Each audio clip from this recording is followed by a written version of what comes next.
The story begins with a family happily living their lives, but little did they know that just a few minutes later, something terrifying was about to happen. While the couple was engrossed in their conversation, they suddenly heard screams and shouts from outside. When they both left the house, they saw a commotion. People were fleeing their homes as if something terrible was about to happen. Jason and Beth noticed that their neighbors were also evacuating their homes in panic. Jason asked the neighbor, "What's the reason? Why are you leaving?" But they were in such a hurry that they didn't respond.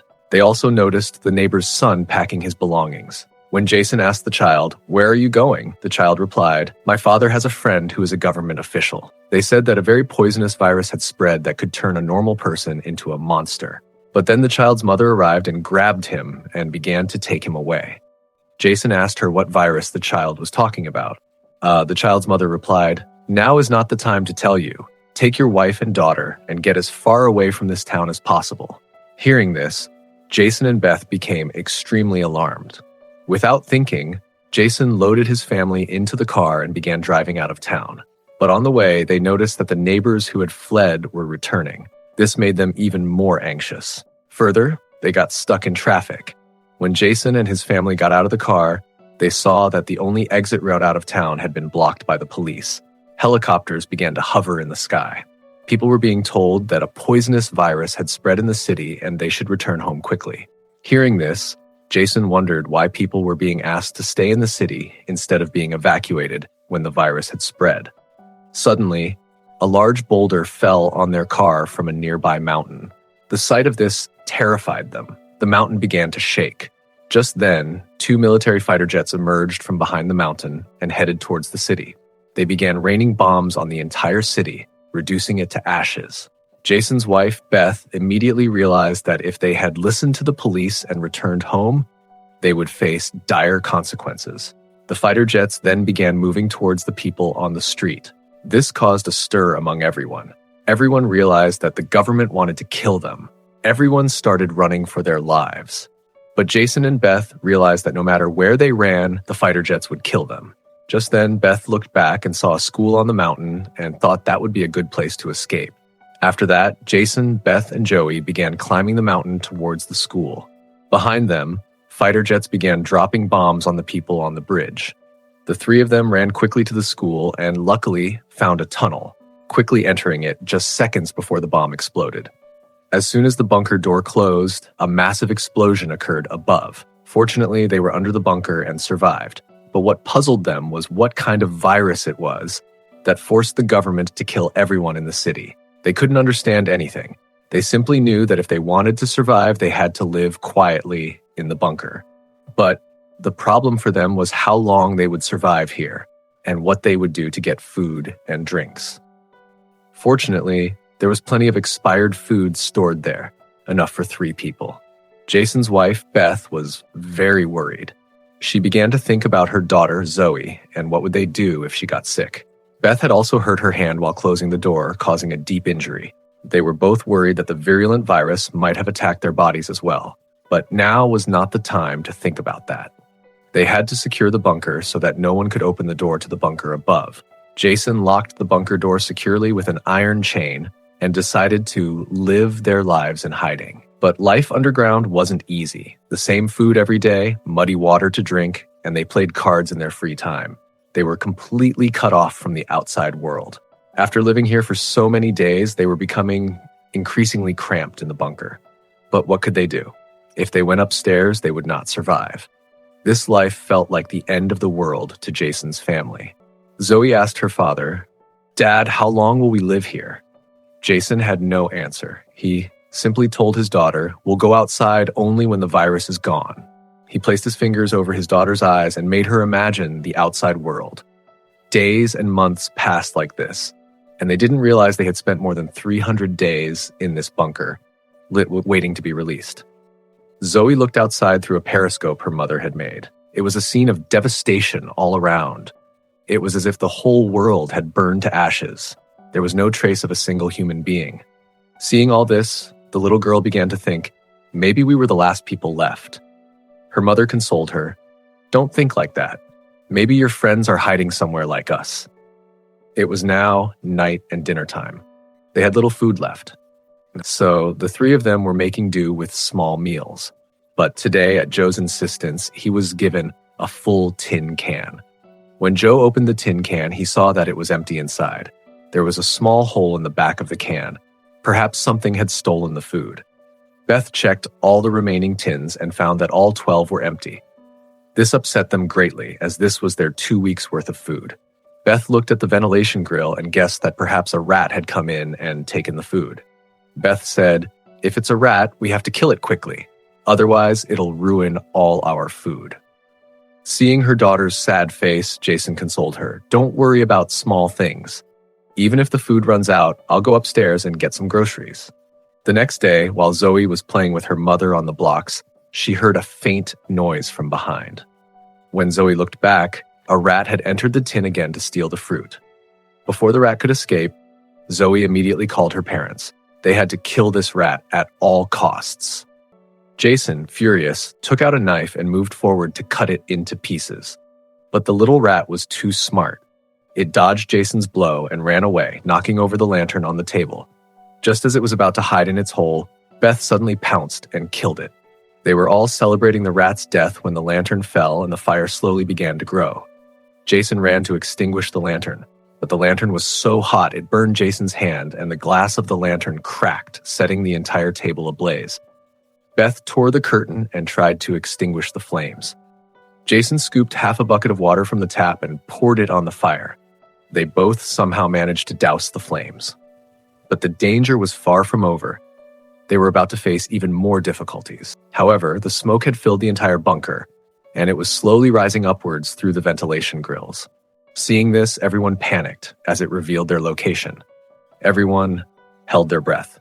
Jason said perhaps the darkness of the night would conceal the smoke and no one would know about our whereabouts.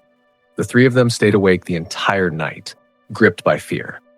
The next morning, they peered out through the periscope to reassure themselves, and the ground beneath their feet sank. They saw a thick cloud of smoke rising outside. Seeing this, their anxiety grew. They were convinced that their whereabouts had been exposed. Then Beat said, "If there's smoke, there must be ash nearby, which could reveal our whereabouts. So now we need to clean up the ash." The couple decided to go outside and clean up. Before leaving, Jason told his daughter, "Zoe, promise me that no matter what you hear or what happens, you won't come out." After extracting her promise, they unlocked the door. They listened carefully for sounds outside. When they were sure no one was outside, they opened the bunker door and exited. Their daughter was left alone inside, waiting for her parents. But when they didn't return after a long wait, she climbed onto a stool and began observing the situation outside through binoculars. Soon, she saw her parents trying to hide behind the bunker door. But then, Joey saw something that made her breath catch. She saw a dark shadow rapidly approaching them in the distant forest. The girl screamed for her father to look back, but the distance was too great. Her parents couldn't hear. In a panic, the girl forgot her fear and climbed the ladder and climbed out of the bunker. As soon as she came out, she realized that her parents were no longer there. In desperation, the girl began calling for her parents. Suddenly, someone grabbed her mouth from behind. It was none other than her mother. A few seconds later, a herd of wild deer passed by quickly. Although the three of them narrowly escaped, the fear of the deer increased. The deer's flight was surely an attempt to escape something dangerous. Everyone realized the danger and quickly ran back to the bunker and got inside. Jason closed the bunker door with wooden planks and secured it tightly with an iron chain, ordering everyone to remain absolutely silent. Just then, they heard faint footsteps from upstairs. It sounded as if someone was approaching the bunker door. He had been pacing around the bunker for several minutes. The three slowly moved away from the bunker door and began to move forward. And perhaps whoever was upstairs hadn't even noticed there was someone in the bunker below. Terrified, Zoe began to cry. Beat calmed her down, telling her that if the sound reached outside, it would be all over. The three slowly walked out of the bunker. They had moved well past the door. They were moving past the bunker door so that even if someone opened it from above, they wouldn't be seen below. But then, the rope on the doll Joey was carrying got caught in a screw. The screw slowly began to loosen. This stunned Jason and Beat, as the rope was connected to the sound switch on the doll.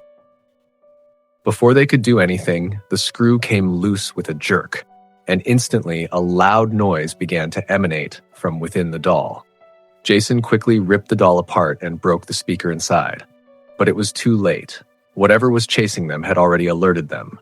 Suddenly, a loud crash came from above, followed by the echo of heavy footsteps that stopped directly above the bunker door. He finally found their location and tried to open it. He was pushing the bunker's lid hard, and despite the chains holding it shut, the danger was palpable.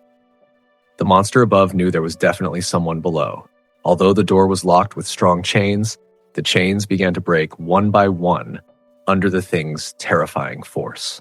Seeing this, Jason knew the door wouldn't hold for much longer, so he quickly ran inside and began pulling out the water pump pipe. Beth, too, mustered courage, climbed a ladder, and using her body weight to pull the chain, trying to keep the door closed. But the iron lid slowly began to open. Just then, a dark shadow appeared above the door, its eyes glowing like a bulb as if death were watching them from above. Without thinking, Jason attacked it with the pipe, knocking it back. Jason quickly jammed the pipe into the door, closing it, and the thing fled. But Jason's body still trembled violently. He could never have imagined that the world outside was teeming with not only ruthless soldiers, but also dangerous monsters. The entire family sat dejectedly near the stairs, their hideout now exposed. They could be attacked at any moment, and they knew that this time only one had come. But the next time they would come, they would be much more numerous, and they would be unable to do anything against them. After a while, the cupboard suddenly began to shake. Jason and Beth knew that he had summoned the rest of his companions. Heavy footsteps could be heard from upstairs, as if thousands of creatures were running overhead. Then they all gathered at the bunker door. Downstairs, Jason, Beth, and Joey trembled with fear. Then suddenly, they launched a massive attack, this time with even greater force than before. The sturdy iron door shattered, and a multitude of eyes glowed at the bunker door, sending everyone running back in fear. But the monsters were also following them. Beth threw her oil lamp, setting the curtain between them on fire. They grabbed the cupboard and blocked the way. They all began running rapidly inside the bunker, but they knew this wouldn't hold them back for long. They had no way to escape. Just then, the girl spotted a vent leading to the ground. Jason broke it with all his might and pushed his wife and daughter out. But when he tried to escape himself, he was stuck in the tight space. Monsters were advancing on him on the other side. Now, Jason had to escape somehow. He saw no other way out. So he broke his shoulder, causing him to scream in pain, but quickly composed himself and entered the vent. Beth, without wasting any time, began pulling Jason out with all her strength. Just as Jason was about to escape, a massive creature came and grabbed Jason's leg. Jason realized that his escape was now impossible. There was no hope of escape.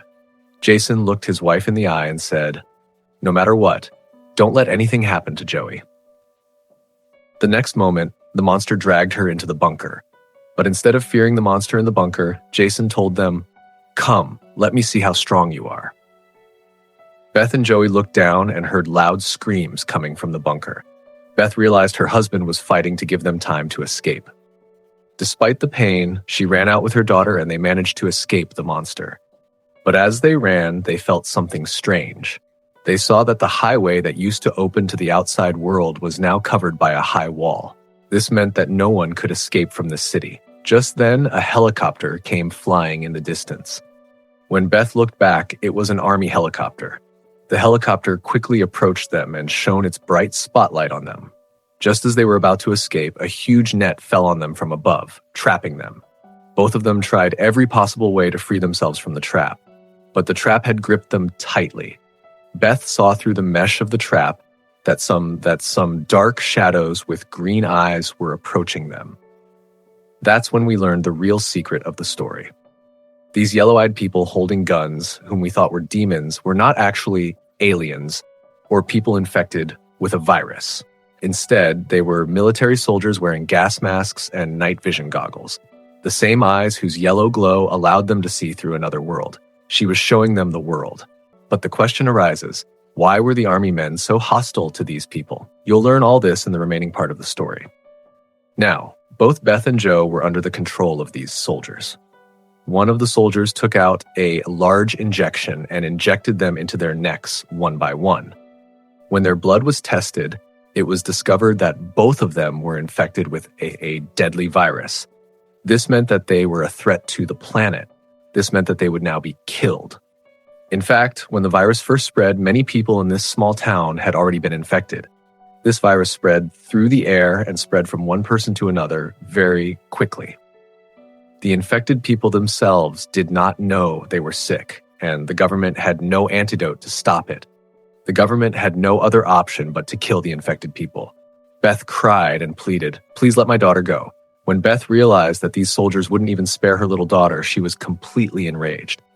Black marks appeared on her face, but before she could react, a fountain of blood spurted from a soldier's neck.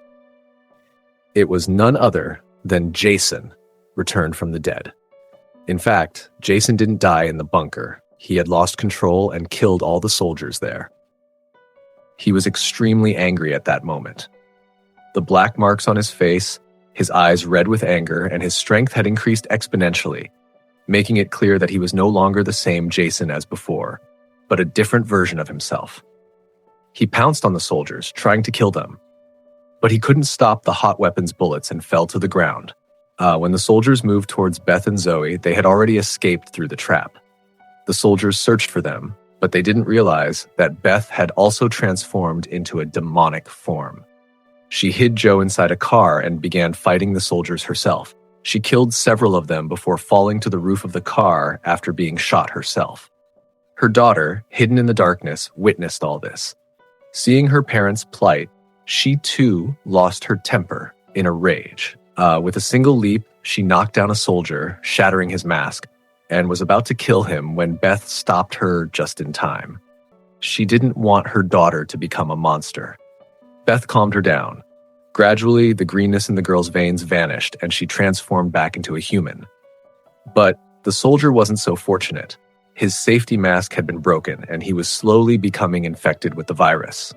Jason, on the other hand, was in dire straits. Like looking at her daughter's face, she passed 2 fingers over her eyes, and Jason closed his eyes forever. Just then, another helicopter arrived. Beth took her daughter and ran. Passing through a pile of junk, they entered a tunnel. Just then, a light caught their eyes. They discovered it was the same little boy from the neighborhood we'd seen at the beginning of the story.